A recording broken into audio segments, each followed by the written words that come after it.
Hi, and welcome back to Sisterhood in Surgery. Happy holidays, everybody. This is our December edition, just in time for all the holiday parties.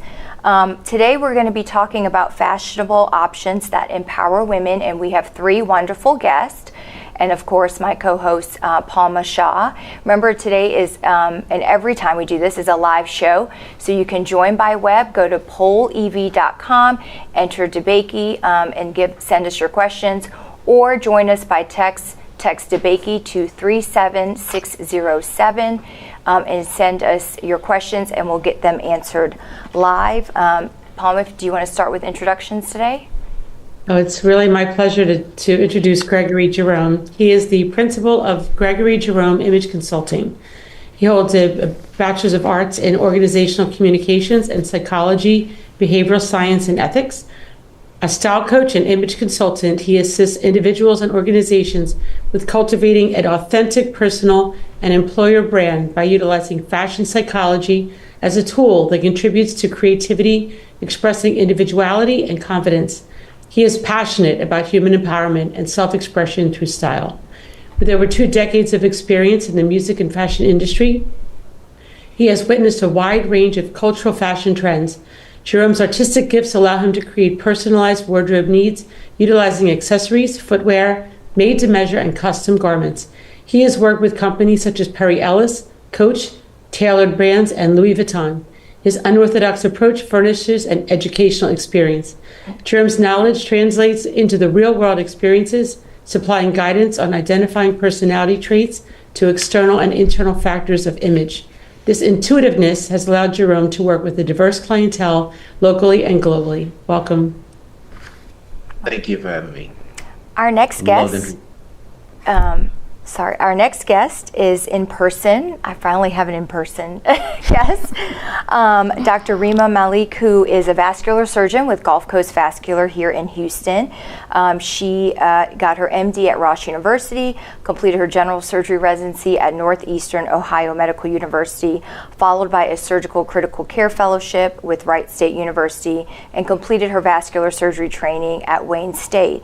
She is triple board certified in general surgery, critical care, and vascular surgery.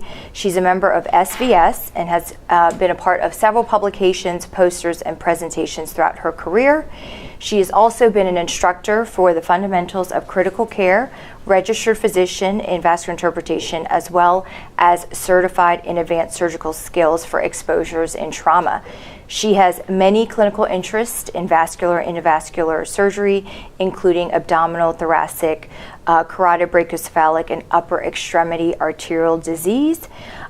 She is bilingual in both English and Urdu, and when she's not treating patients, she enjoys henna art, singing, cooking, running, photography, and of course fashion. That's why we have her on our show, because every time I see her, she is like to the T, perfectly dressed. And I'm very jealous. So welcome. Thank you for coming in person. Much. And it's my pleasure to welcome Dr. Ruth Bush, who's been on our show when we first started. I think it was maybe our second show. So we've asked her back for a different reason, because I'll introduce her first, but then I'll tell you why. So Ruth is a professor of vascular surgery and the Associate Dean for Educational Affairs at the John Seeley School of Medicine, UTMB. She's board certified in both general and vascular surgery and has over 2 decades of experience in vascular surgery and undergraduate and graduate medical education. Prior to joining the faculty at UTMB, she was the founding Associate Dean for Medical Education and professor at the University of Houston, Houston College of Medicine. She's also held leadership roles at Baylor College of Medicine and Texas A&M College of Medicine, where she was the former Vice Dean for Academic Affairs, holding tenured professor rank at both institutions. A native North Carolinian, Dr. Bush graduated from R.J. Reynolds High School in Winston-Salem. She earned a bachelor's degree from Cornell University, medical degree from UNC School of Medicine, Juris Doctorate from William Taft Law School, and Master's of Public Health from UNC Gilling School of Global Public Health. Dr. Bush completed residency at the UC Davis Medical Center in Sacramento, California, where she also spent an additional 2 years doing vascular surgery research. Following completion of general surgery residency, she completed a vascular surgery fellowship at Emory University Hospital in Atlanta, Georgia. She's a member of several prestigious professional organizations and was elected in 2018 to the American College of Surgeons Academy of Master Surgeon Educators. Additionally, the Society for Vascular Surgery and the American Venous Forum have awarded her distinguished fellow status. She is past president of the Vascular and Endovascular Surgical Society and president-elect of the American Venous Forum. She's editor-in-chief for the Journal of Vascular Surgery, Venous and Lymphatic Disorders. She's very involved with her community as a volunteer at Dress for Success Houston, as a member of the American Heart Association's Circle of Red, which promotes cardiovascular health in women, and a global volunteer to Haiti, providing much-needed primary care and general surgical procedures. And I invited Ruth because she is always the best dressed in the room. So thanks so much for coming in to the Zoom. Oh, it's my pleasure, Palma. Thrilled to be here. And I just wanted to make a comment about how I met Gregory. One thing I had left off that in my introduction for him, I'll find my notes, is that I was very lucky to meet Gregory one weekend at Nordstrom's department store when I was visiting my family in Philadelphia, where they have a fabulous mall, King of Prussia Mall, which is a very large place to shop. I was looking for some new suits and clothes to wear for upcoming national, international vascular surgery meetings where I would be presenting. It's hard to find what was right for me, surrounded by so many different options from high-end designers. Gregory magically found over a dozen options for me to try. He gave me the courage to try even new styles.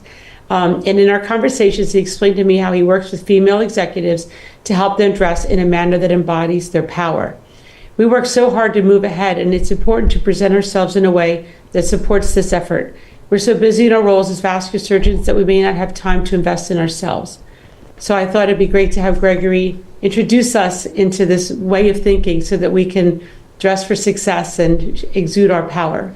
So Gregory, can you tell us a little bit about your background and how your resilience helped you overcome hardship and have led you to your current role today? Because your website stated that I am an individual who overcame adversity and homelessness through unwavering faith, determination, and resilience, and the good sense to present myself with an authentic and polished style despite the hardship I was facing. So to that point, my personal journey stems from having experience in the mental and behavioral health space as a rehabilitation specialist. And then also I used to perform music, which was all about inspiring individuals and encouraging them to empower them. So that's been my brand ever since the beginning of time for me. Mm-hmm. And I've known that. And during this transition was in a motorcycle wreck in Los Angeles back in 2019. And I ultimately became homeless at that point. And I was trying to look for work. And I knew from my experience in the workforce development space and things of that nature, like presenting yourself as one way to get an opportunity to grow or become more successful, basically is what I'm saying. And I took everything that I've learned in the past to then incorporate it into who I was that day. Like I had to redefine who I was during this moment of adversity and digging deep into who I am, and then who do I want to be in that space and present myself. So I presented myself for a business opportunity, employment opportunity in Philadelphia, and I had traveled over from Los Angeles, and I just started searching for a job. And I wanted to be in a space where I was elevated and where I could also learn more to become better at what I do in the fashion world. And so that was to work at a custom boutique shop in Rittenhouse in Philadelphia. Long story short, I ended up getting the job opportunity, which was a 100% commission job, and was able to negotiate a $65,000 draw salary to be able to go through. to be able to get stability in my life. I'm sorry, sometimes I go back in time of this transition. So what I always wanted to do was make sure I could tie in the inspiration and empowerment and encouragement that I provided in my life into the present. And when I presented that, it was actually during a moment in time, there was an entrepreneurship hackathon hosted by the city of Philadelphia, Jefferson Health, and Thomas Jefferson University. And I had no business plan. I had nothing but an idea.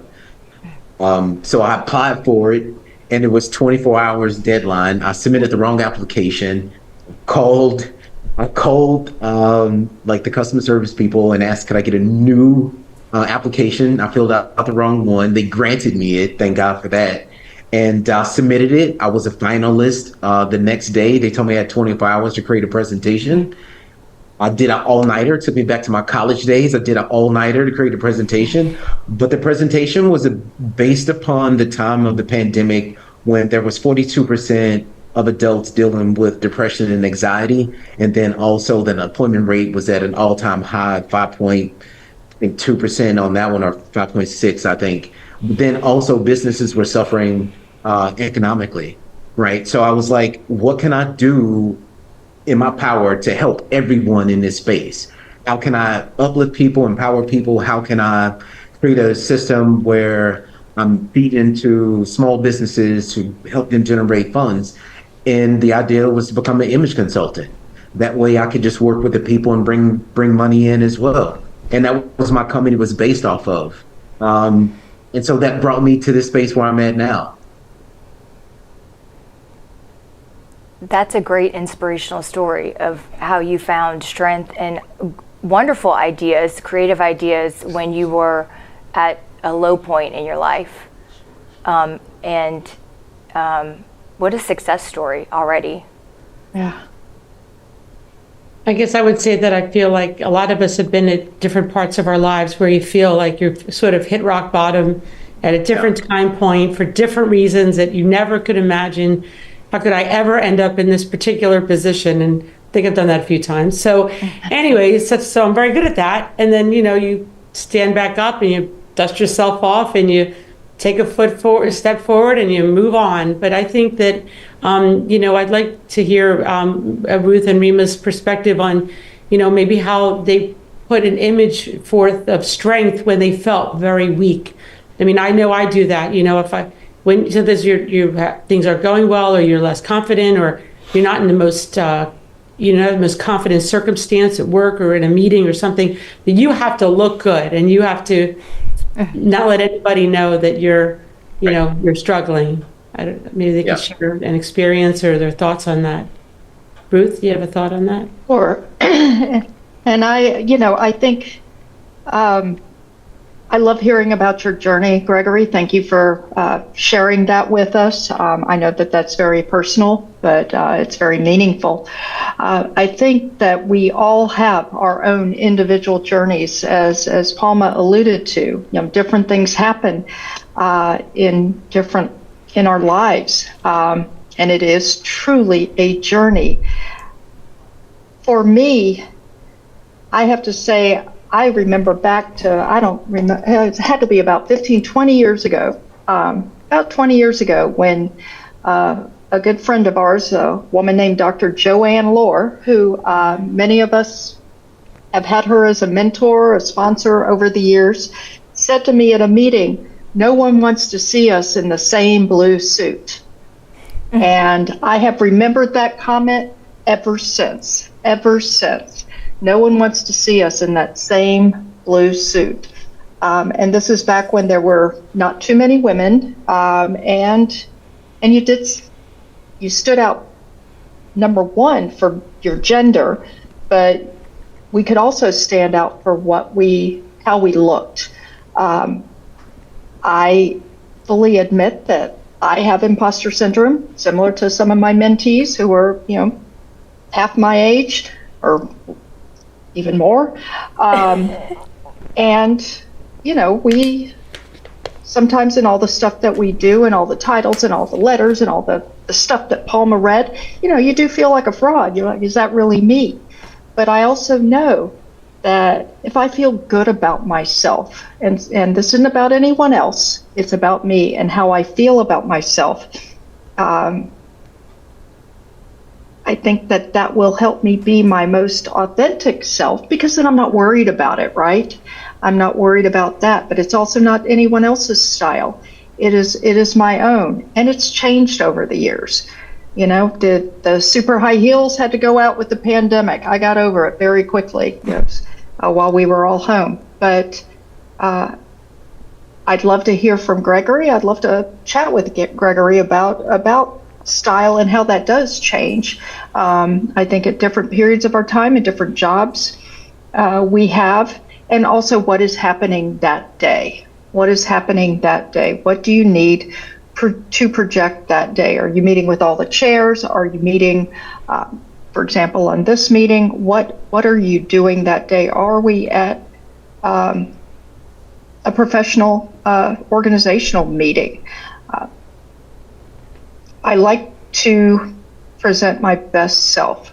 Not always, I don't always hit it out of the park, and I've got lots of help, and I always also use my female posse to let me know, is this something I should keep or something that needs to move on? And Rema, what about you? Well, there's definitely been challenges, whether it's on the family front or from an education front. And I think for me, in those times, I tend to really focus and go to the basics. So for me, it's like running during a large part of my life was like my go-to way of kind of uplifting my spirit. I do think it's important, at least for me, like if I'm gonna take on the day, I want to start it right. So I'll exercise. For me, fitness is a big part of my daily routine. Not just for the physical aspect, but also because there's so many roles to play during the day. And I feel that if I can get my exercise in and stay healthy, then that's that. And then I love having a good hair day. So I'll spend an extra 5-10 minutes using my Dyson. I have no shame. It's okay. So it just makes me feel like, okay, I'm ready to go for whatever the day may bring. And it's for you, it's like working out is for you. It's not like for your patients, for your family, for, for your administrators, it's your time. Yes. Yeah, I kind of want to backpack over what both of them said. And Ms. Rush, I appreciate you expressing, your part of your journey as well. But the thing that you stated about really being intentional about how you prepare yourself for the day is very important of how you start your life, just every single day when you wake up. Like being able to be intentional on how to go out, because we have to think about the relationship that we have with garments, meaning our clothes. It's basically our armor. That's all we have when we go out into the world is our clothes. So if we don't go out feeling good, feeling confident when we leave, feeling creative, feeling joy, like feeling exuberant, like feeling that way that we want to feel versus the day making us feel a certain way, that's when we take control and that authentic self resides, as you stated. It's like, that's how you home in on who you are, is really taking that deep dive to understanding that, and then being intentional about your selection of garments of how you go to war every day out in the world. For me, it's my eyebrows. I have to have my eyebrows on or I feel incomplete. I totally agree. No, but I agree. I like when we go to meetings and we get all dressed up in suits and look really sharp. I mean, that's totally directly different than my usual work day, which is in scrubs, hair to ponytail or hair to clip, no makeup. It's you don't feel as good about yourself unless you look attractive. At least how I feel. I feel better if I like how I look. But Gregory, can you give us some insight how how we dress will give us more confidence, vitality, and impact. And like Ruth said, you're going to meet with the dean, or you're meeting with the CEO of the hospital, or you're just meeting with the OR nursing staff. Something. Yeah, once again, this goes back to being intentional about your representation of your personal brand. Who are you is the number one thing, is how you build that confidence, as we stated. So like, this is perfect how all of this aligns, right? So when you understand who you are, right, and this can go into understanding, your lineage of where you're from, culture, like embracing your culture, your heritage, within the way that you dress. That's a way to build confidence. Also, when you start getting into the space of exploring in colors that you traditionally don't go, not the same blue suit, everybody, not the same blue suit, right? You want to do something different, and being able to be expressive in that space from a creative standpoint, like, it releases dopamine. And this is how this, and here's the understanding, like, when colors has a frequency, a wave frequency. So it's anywhere from short wave frequencies to long wave frequencies. Let's talk about like a color spectrum. When you look at violet versus yellow, totally two different like wavelengths of energy, and it makes you feel different ways. So even when you start thinking about, okay, what is the selection of colors that I use? What does it represent for me, and why am I wearing it? I could be wearing green, for instance, which I have, like in this jacket, like I literally have a green pocket square, right? And it's because I'm part Irish, and a lot of people don't know it, but I do. And so this gravitates me back to, my lineage. So, and people love the suit. So it's like, it's these different things that you can do to create energy, because the colors you wear exude energy. It's a vibration. And with all of those combined, that's where you make the impact, because then you become an influencer. People start to look at you. People start to notice you and understand your position, your role, what your duties are, your obligations, what you're involved in. And then they start to see the other things that you impact in different areas, just besides your one particular thing.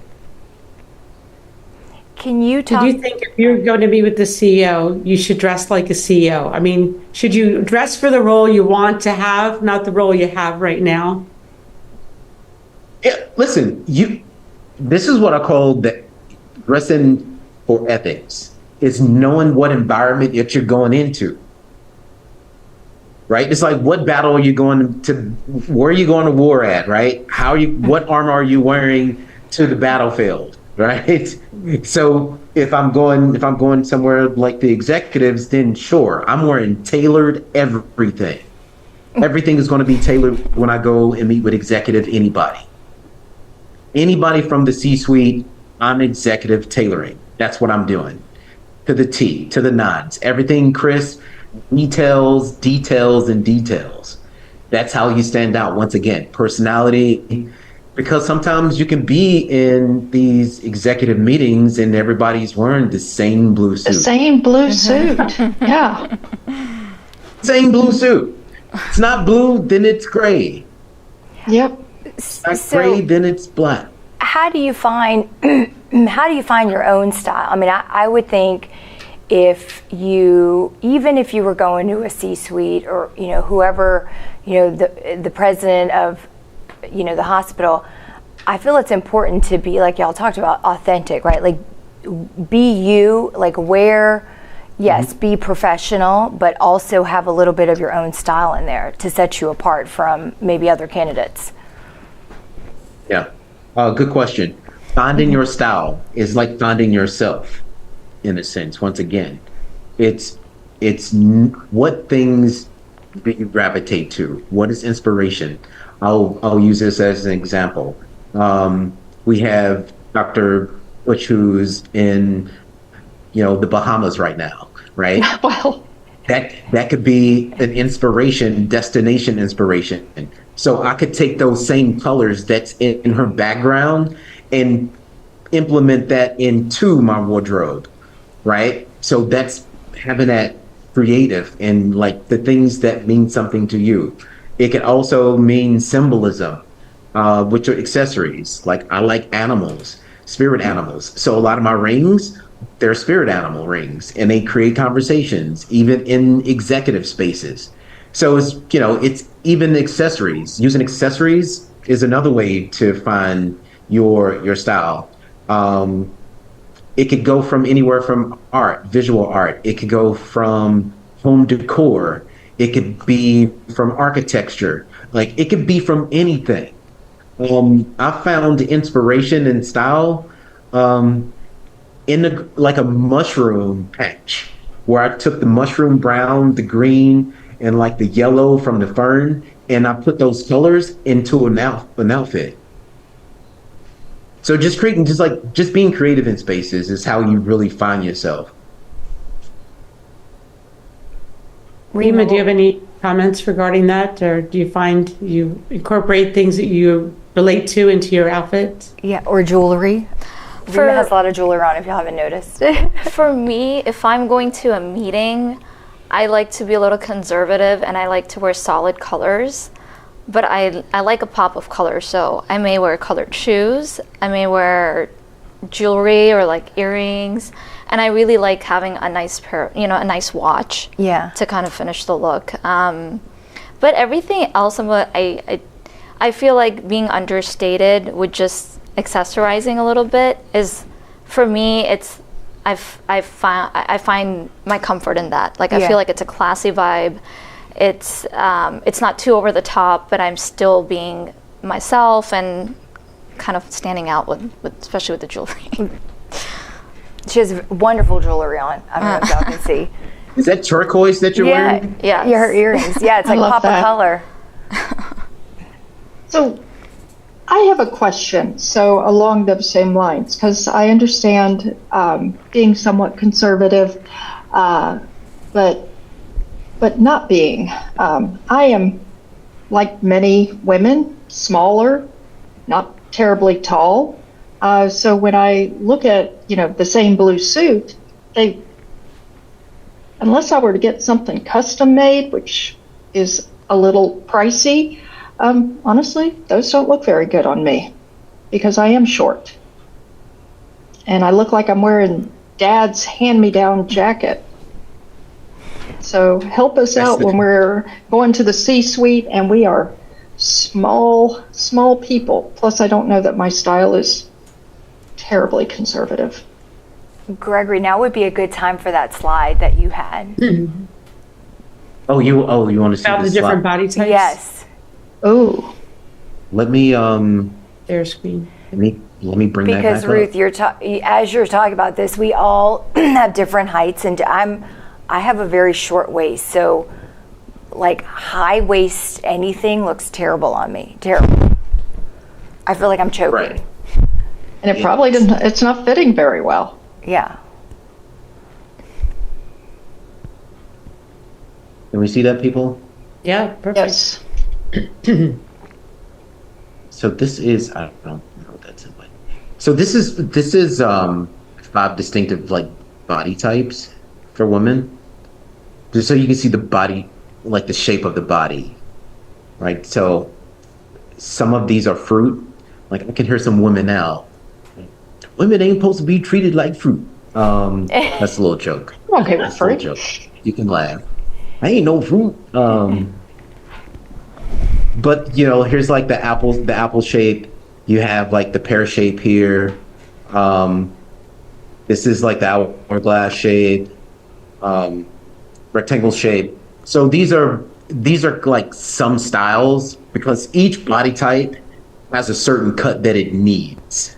And I'm not sure if a lot of women know that. So like there's women who are the apple shape. They can't wear what the pear-shaped woman wears exactly because the shoulders are different, but the waist is pretty much the same for both, if that makes sense. So this goes back to like having a tailor for your garment, being able to have them taken in a little bit or taken out a little bit, a little nip and tuck. Come on, ladies, y'all familiar with this work, right?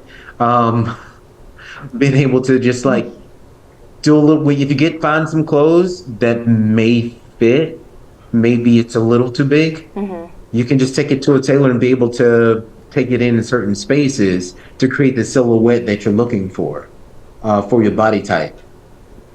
So just being able to know what your body type is, I always like to challenge people when I do these podcasts and videos. Instead of me telling you what each one of these are, take a photo of yourself and match yourself with these body types and see which one you identify with, and just research. Like, you can do research on like what styles work for you when it comes to cuts and body types. Now, when it comes to the wardrobe development, that's a whole different thing. Now you would have to come to me. I'm giving you some education for free 99 tonight, ladies. All right, free 99 tonight. Do you some research on your body type. See what body type you are. This is your thing. And go from there. This is my challenge for you for 2025. What is your body type and what clothes should you wear? That's a great question. I don't know. I mean, see, you got to figure it out. You got the photos. What if you're in between? Yeah, I feel like I'm in between. Because I'm a rectangle, but I'm a short rectangle. I am not a tall rectangle. I feel like I'm a square. That's not on there. I feel like you're a square. Rema's definitely. Oh, well, I don't know, sort Rema, of what with would you you there. say? So, I well, was looking at the square. rectangle, but I'm Listen, not that the tall. square comes in different heights and sizes, by the way. So yes, you can be correct. There's sub-classifications. It's not just one thing, because even with the slender woman on the far right, Yeah. even though she's slender, she's still like this rectangle, right? So it's like she's all one size all the way down from shoulders to hips, right? Even if she had gained a little weight, right? If she was a little fluffier, we'll call that, she would still be in that shape, if that makes sense. Yeah. Well, I mean, So you still would need to dress for that shape.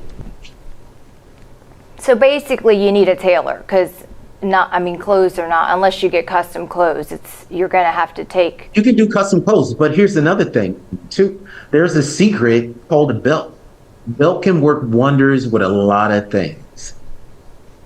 Dresses, shirt dresses, skirts, jackets, like combinations with jacket skirts, nice blouse and a skirt. Like, belt can work wonders. That's where you create an illusion of a waistline. That's a trick for you. But what kind of belt? Like a thick belt, a thin belt? Well, this is where we get it. I'm gonna stop sharing this so we can see you. I want to see you, so I can talk. Inquiring minds want to know, Gregory. I know. Well, no, because I agree. I know that a belt can make you look, but I just can't find the right belt. Or like if I use a belt, then the shirt is all fluffy up here. You know, it doesn't lay right. I don't know. Right. So here's the interesting thing that people really don't understand about when it comes to fashion. The creative, artistic side of things, it's about balance, harmony, right? Proportion. So even if, let's think of it this way. When you're baking a cake, we'll bake a cake. There's a call for certain measurements, right? To make this cake, correct? Mm-hmm. So the same thing would be is to develop an outfit. Am I putting more color up top and no color at the bottom, meaning the naturals like black, dark colors, right? Just to keep the color up top. Now we got where all the eyes are going to be here versus going all the way down. Now, if you reverse it, all the color is going to be at the bottom and none at the top. But then if you do a monochromatic look where everything is similar colors, it elongates the body because you're one color, right? Or if you do color blocking, or if you have fabric, excess fabric. I'm like, how does that look on your body? And what are you trying to create? Is slimming at the bottom, or is it more volume up top? So these are the things you have to really consider when you're selecting the outfit and what you're trying to present. Well, I know, That makes sense. Gregory, when I saw you at Nordstrom's and you were helping me get even this outfit I have on right now, you know, I always wear skirts that are above my knee, above the knee, because I have wide hips. And I always felt like a longer skirt, like a pencil skirt, just never looked right. The first thing I told you is like, I'm not wearing that pencil skirt. Palma never wears a pencil skirt, never. No, but you did get me to buy a longer skirt that was pleated, that had all these colors, and so I did buy a longer skirt. Really? So I like, yeah, it's really pretty. But I was a little, and he got me these like wild shoes. These like maroon, they're like, pretty nice. I'll have to wear it but anyway. So you know, he challenged me to try something different that was out of my usual style, which is usually like the White House black market. You know, suit. So that's me. Tailored always I'll looks. post that, please. Yeah, because we actually played in the space of prints.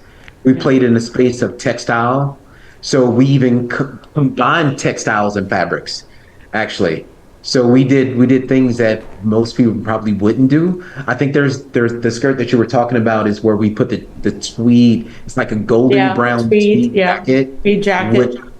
With the like fuchsia dress with the flowers on it, the purple flowers, and like the purple shoes. And I wore that in Krakow, Poland, at the European Society.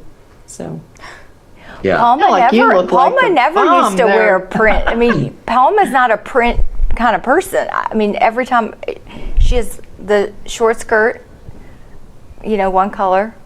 I'm And a excited jacket. to see it. Yeah. So she looks amazing. I promise you, she looks well, thanks, amazing. Gregory. But I Yeah, just she look. The jackets make her. Some of the jackets that we got for you makes her look more. It exudes more of a confident look without being confident, if that makes sense. It's just like it gives it off when you look at her when she walks in. It's like, oh yeah, she's confident. Who is that? It's one of those kind of responses. And that day I went shopping, I did not feel that way. That day I was like, it was like I was just wasn't in like a very up mood. And I felt much better after. And I said, and then I said, wait a minute. Oh, then my daughter comes in the dressing room, right? And she's like, Mom, that's jacket costs this. Like, she was like hounding me to like not spend so much money. I still left with like, I don't know, 6 or 8 outfits. I thought that was enough. Oh, wow. You Yeah, go, girl. no, That's I awesome. don't do things in small proportions. No. I'm here, we're just going to do this whole thing, you know, and then I got to go back to work and I can't go shopping for another 6 months. So we're good. Yeah, but the cool thing about the 6 outfits that we got, she can interchange those outfits to make 25 more. He was very That's considerate. what's so cool about it. Oh, wow. That's awesome. The I shoes, love got like that. 4 pairs of shoes and they were all reasonably priced. They weren't like Jimmy Choos or anything. They were all- But I love my shoes. I have a question for everybody. What are your 5 must-haves in your closet? Rema, do you want to go first? Sure. I would say a curling iron, Okay. a nice watch, a nice pair of earrings, an eyeliner, and a pop of color on your cheeks. I think you're like that can add some finishing touches to any To every Yeah. to every outfit. Yeah. Yeah. Ruth, what about you? And the question is 5 things in my closet. Your must-haves. You can't live Must-haves. without. So I have to say the eyeliner and lipstick are one of them, and one of the things about getting a little bit older is you lose some volume on your face, and so definitely some cheek color. I have learned to invest in better undergarments, shall we say. Honestly, even if I don't feel great in those scrubs, I know that my underwear and my bra look fabulous. Look fabulous. And I Inner can. confidence. I'm Yeah, saying that's this. all that I'm matters. saying this on a webinar, but It's you going to know, be on YouTube. it's going to be on YouTube. And I'm talking YouTube about- tomorrow. Love it. But you know, that makes me feel good. Yeah. Undergarments are key. It's period. That's it. Yeah. Undergarments, gotta have them. Oh yeah, Right. a quick trip to Victoria's Secret, throwing out the old underwear and getting some new stuff is Oh, it feels Good feeling. great. Yep. yeah, that's a pick me up. Gregory, what And about I gotta you? have some Jimmy Choos. Of course, yeah. Oh yeah. Definitely. And they make lower heeled ones, so it's good. There we go. That good inch and a half in. A little bit higher than that, but Okay. All right. Yeah. but not too high. Gregory, what about you? First and foremost, I would have to say my wow brush. I'm just joking. That's a joke. I will have to say undergarments. Number one, I'm gonna have to go with that. I have to have that. Number two, a leather jacket is a must-have. Oh, Um, yeah. a nice pair of monk strap shoes is another one, is a must-have. A tailored suit that's not blue is a must-have for me. Let's see, that's three. Rings is a must-have for me. Rings is a must-have. And I would probably have to say a nice comfy tracksuit. A velvet, like a velour tracksuit. That's a must-have. Sorry, that's it. That's all I That's got. awesome. Palma, do you have? I'm thinking of mine. I don't even. You don't know? You have one? You ask all these questions. You don't have an answer for Well, yours? I always need a nice little black dress, There we go.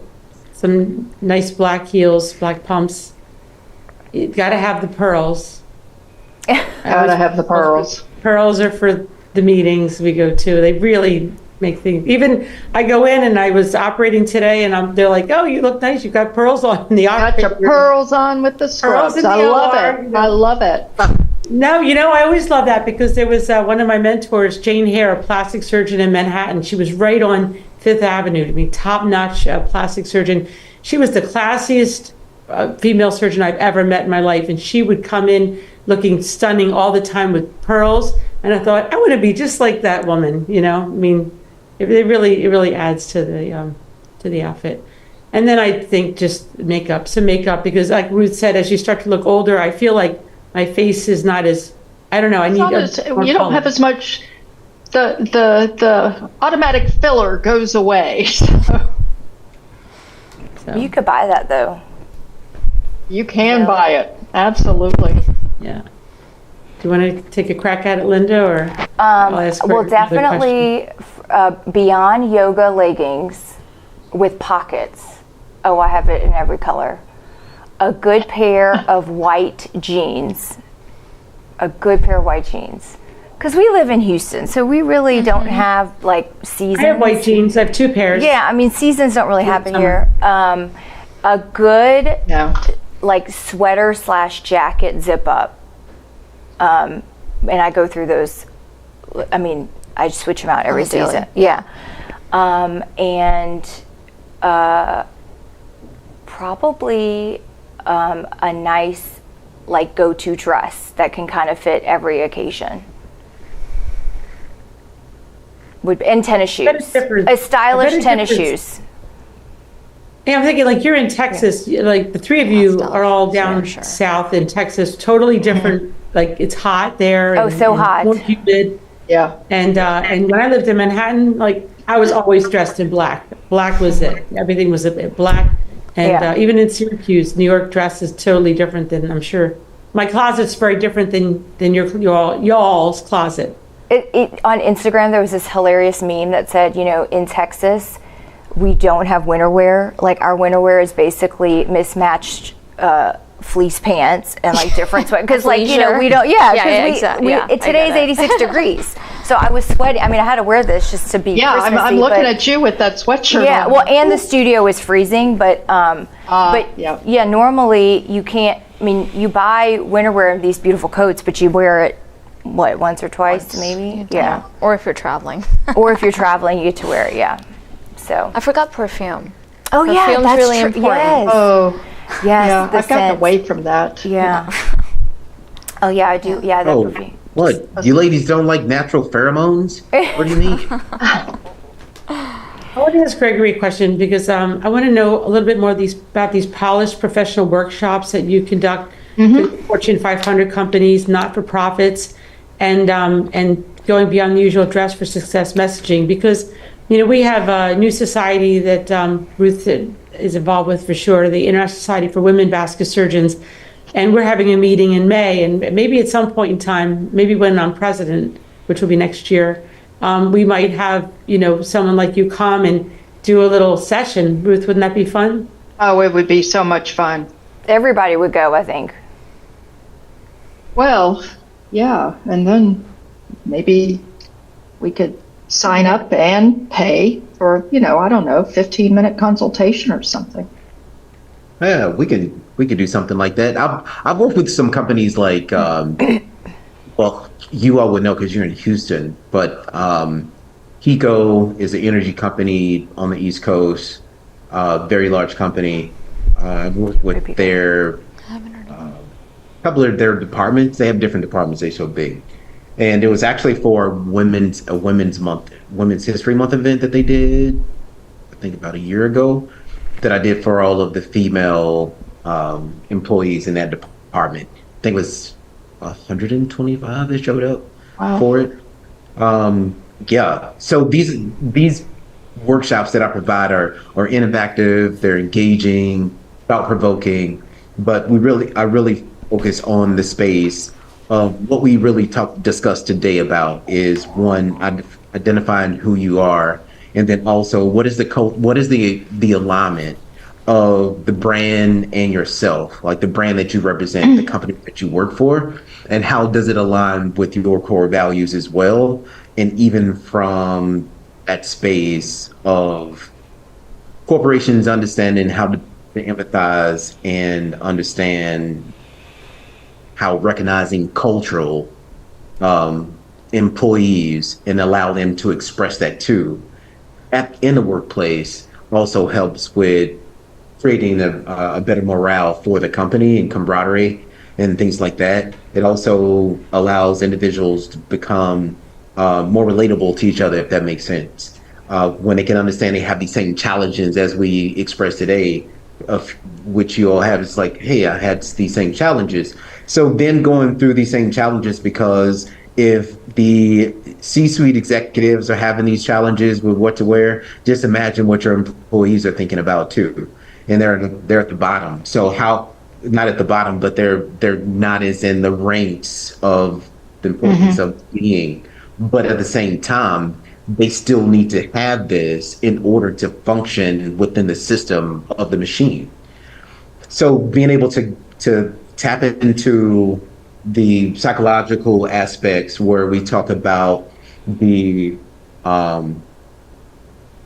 psychological factors that go into play, when we start talking about behavioral factors that go into play, all these different things kind of play a part of how individuals work, right? How many times have we heard, oh, I don't feel like working today? Well, why don't we feel like working?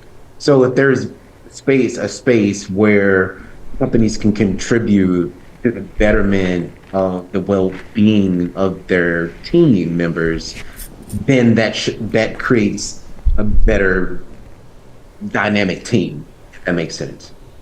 I like that comment you make on your website where you said it's important to recognize that individuals helping each other in this hero's journey, and I want you to define that for us, is an enduring way to create healthy team dynamics and organizational growth. I love that statement. Yeah, and going to this, it's going back to the space of being able to relate and understand one another on a team.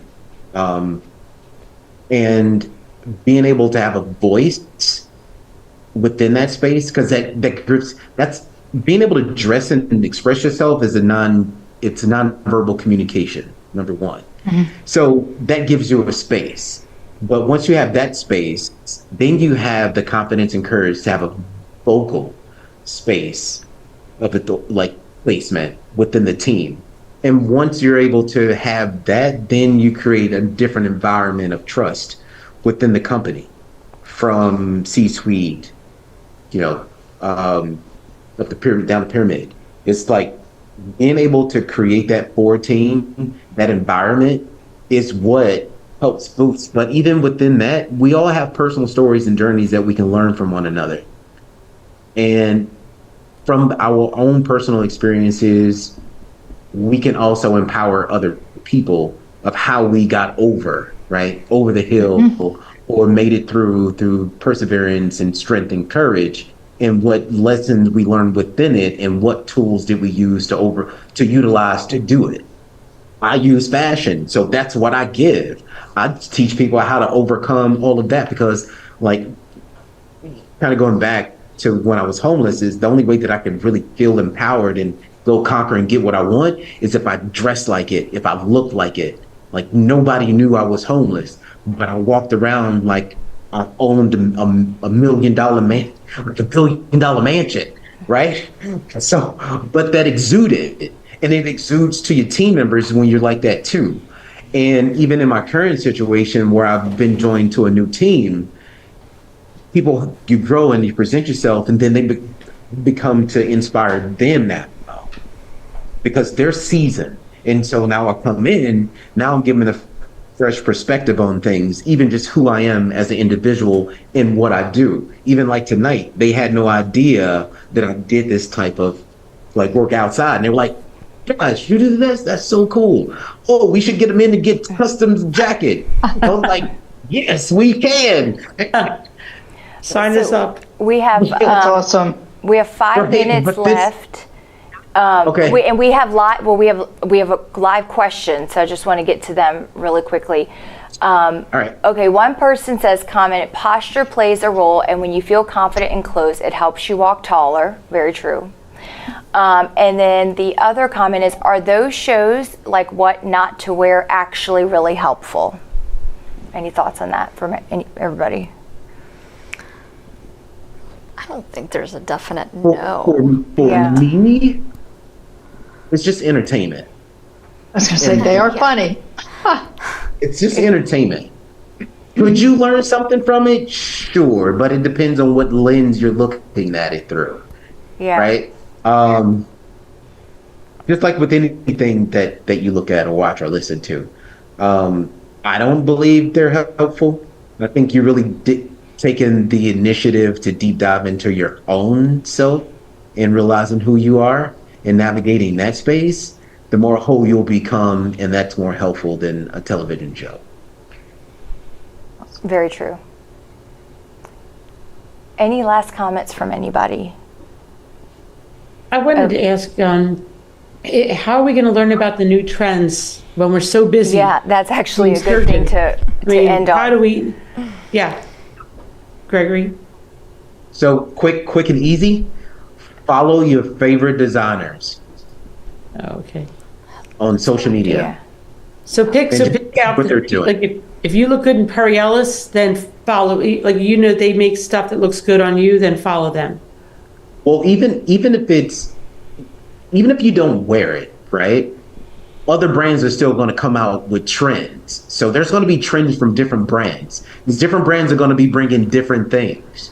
So they may have a different cut here or a different silhouette here, but sometimes they have the same because they like to, right? They like to look alike. So it's just being able to take different pieces as inspiration.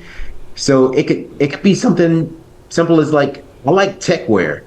I don't wear a lot of tech wear, which people are like, what is tech wear? But it's real cool. It's cool. It's futuristic, right? But I like to look at it. But then sometimes I'll take some of those inspirations of colorways or fabrics or textures, and then I'll use a little bit of it with my own personal style. Rema, how do you find the new trends? I follow social media because I don't always have time to look at things in person. But if there's like a model I really like, or there's somebody that I think has a similar physique as myself, I'll follow a few key people and just see how they're dressing up and what they're doing, and seeing if I could apply that to my daily That's routine. a good, I never thought of that, to follow somebody that has the same body type, because then you kind of know what would look good. Yeah. Well, I would say, ladies, be a trendsetter. Don't be a trend follower. Hey. Well, you sure are, Ruth. Definitely. Yeah. We admire you for that. Well, Now I will always think of you in your underwear. I think. oh my God. Well, no, I'm gonna always think Ruth has this stunning underwear on. I know. I'm gonna think. I'm like, I wonder what underwear she has on today. With these I know. cool shoes that she's wearing. Okay, this is on YouTube. Yeah. No, I will. I'll be They've like, seen I wonder everything what. on the show. Well, that's true. Dr. Bush is over now. I know. Well, thank you so much, everybody. It was a wonderful show, very insightful, and I'm going to take all these tips home. Definitely get a tailor, that's for sure. And find your body type and study it. And then Yeah. We're gonna chat, Linda. We'll chat about belts because I'm with you on that one. Yeah, can't. Yeah. Or you can just find me. You can find Or me find- on social yeah. I'm just media. gonna go to Philly and find Gregory. Yep. Hey y'all, at Nordstrom's today. Yeah, I'm here. All right. Perfect. Thank you so Moment. much. Good night. All right. All right. Thank Thank you all. I you. appreciate Thank it. you so much for Thank you that. so much. Bye bye. Very much All right, bye. appreciated.